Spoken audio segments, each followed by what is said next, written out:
Hey there! Welcome back to Color and Craft Haven, a little corner of calm where we can slow down, breathe, and add a little color to the day. Today we're talking about something that often gets overlooked but quietly shapes every creative project we make. Texture. Not just how something looks, but how it feels, how it holds your attention, and how it changes the entire experience of creating. Whether you're working with paper, clay, layered materials, or even just experimenting with different surfaces, texture has this subtle but powerful way of transforming your craft from something flat into something alive. When we think about crafting, especially coloring or paper-based projects, we often focus on color first. What palette are we using? What mood are we going for? Soft pastels, rich jewel tones, earthy neutrals. But texture works alongside color in a way that's almost invisible until you start paying attention to it. And once you do, you can't unsee it. Texture becomes part of the story your piece is telling, part of the emotional experience of the craft itself. Let's start with something simple and familiar: paperweight. This is one of those things that can completely change how a project feels, even if everything else stays the same. A lightweight paper, something thin and flexible, gives a very different experience than a heavier, thicker cardstock. When you're coloring on thin paper, there's a kind of delicacy to it. You're more aware of pressure, more cautious with your tools. It invites a softer touch. On the other hand, when you move to a heavier paper, something with a bit of weight and structure, the entire experience shifts. You can press a little harder. You can layer more confidently. You feel supported by the surface. There's a sense of stability that makes you more willing to experiment. And interestingly, that stability often translates into a more relaxed mindset because you're not worried about damaging the page. There's also a tactile satisfaction in holding a heavier piece. It feels more substantial, more finished. Even if the artwork itself is still in progress, it's one of those subtle psychological effects that can make your crafting time feel more intentional and more grounded. And for anyone using crafting as a form of relaxation or mindfulness, that matters more than we sometimes realize. Now let's move on to surface texture, specifically embossed or textured paper. This is where things start to get really interesting, because now the surface itself is interacting with your tools. When you color on a smooth surface, everything is predictable. Your pencil glides, your markers flow evenly, and you have full control over how pigment sits. But when you introduce texture, raised patterns or subtle grain, or even something like watercolor paper, the interaction changes completely. Your tools skip slightly over the raised areas. Pigment catches in the grooves. Highlights and shadows start to form naturally without you having to work as hard to create them. The texture does part of the work for you. And there's something deeply satisfying about that. It feels collaborative, almost, like the material itself is part of the creative process. Instead of forcing the surface to behave a certain way, you're responding to it. You're working with it. And that shift from control to collaboration can make crafting feel more playful and less pressured. Embossed surfaces also add a sensory layer that goes beyond sight. Running your fingers over the finished piece, feeling those raised patterns, it adds a dimension that flat paper just can't provide. It turns your project into something you experience, not just something you look at. And for a cozy, slow-paced creative practice, that sensory richness is incredibly valuable. Now let's talk about layering, because this is where texture really begins to build and evolve. Layering isn't just about adding more elements. It's about creating depth. And depth changes how we perceive a piece. It invites us to look longer, to explore, to notice details we might otherwise miss.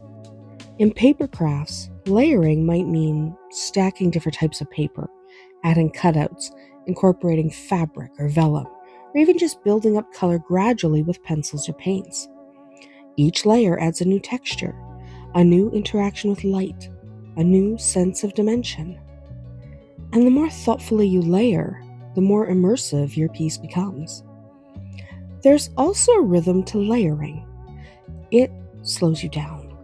It encourages you to pause between steps, to consider what the piece needs next. And in a world that often pushes us to move quickly, that kind of intentional pacing is a gift. It turns crafting into a form of meditation, where each layer is a moment of focus and presence. Layering can also help you tell a story within your work. A smooth base layer might represent calm or simplicity, while textured or raised elements add complexity and interest. You can guide the viewer's eye, create focal points, and build a sense of movement, all through the careful use of texture. Now let's shift into clay, because texture takes on a whole new meaning when you move into three-dimensional crafting. With clay, texture isn't just something you see or feel lightly. It's something you actively shape. You press it, carve it, imprint it. You create the texture directly with your hands or tools. This kind of hands-on interaction can be incredibly grounding.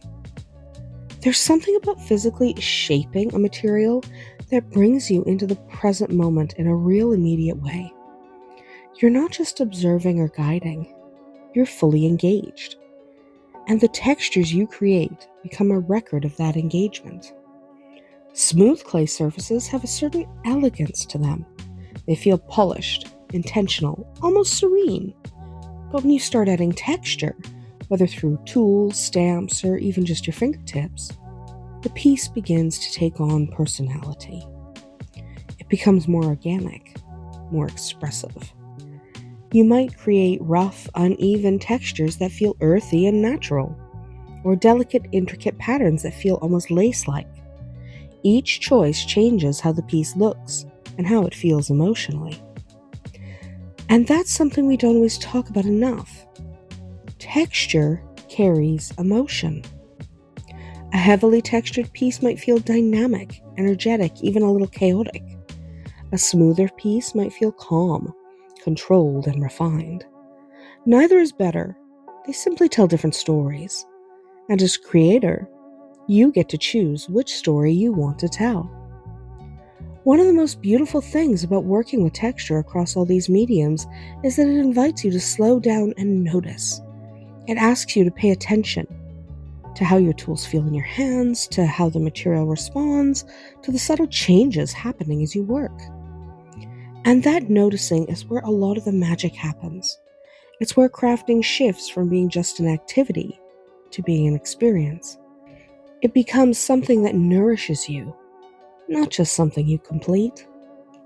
For those of us who turn to crafting for relaxation, for stress relief, for a sense of calm, texture can play a huge role in that. The tactile feedback, the visual depth, the gentle unpredictability, all of these elements engage your senses in a way that helps quiet the noise of everyday life. Now, don't worry, you don't have to overhaul your entire creative process to start exploring texture. Sometimes it's as simple as choosing a different paper, trying an embossed surface, adding an extra layer, or experimenting with a new tool in clay. Small changes can have a surprisingly big impact. And the best part is, there's no right or wrong way to approach it. Texture is deeply personal. What feels satisfying to one person might not feel the same to another. And that's okay. The goal isn't perfection, it's exploration. So the next time you sit down with your coloring book and your paper crafts or your clay, take a moment to notice the texture. Feel it. Work with it. Let it guide you a little. You might find that your creative process becomes not just more interesting, but more meaningful. Because at the end of the day, crafting isn't just about what we make. It's about how we feel while we're making it. And texture, quiet, subtle, often overlooked, has a beautiful way of shaping that feeling. That's it for today's colorful time. I'd love to hear what's your favorite texture to work with, or one you've been curious to try. Take care, stay creative, and I'll see you in the next one.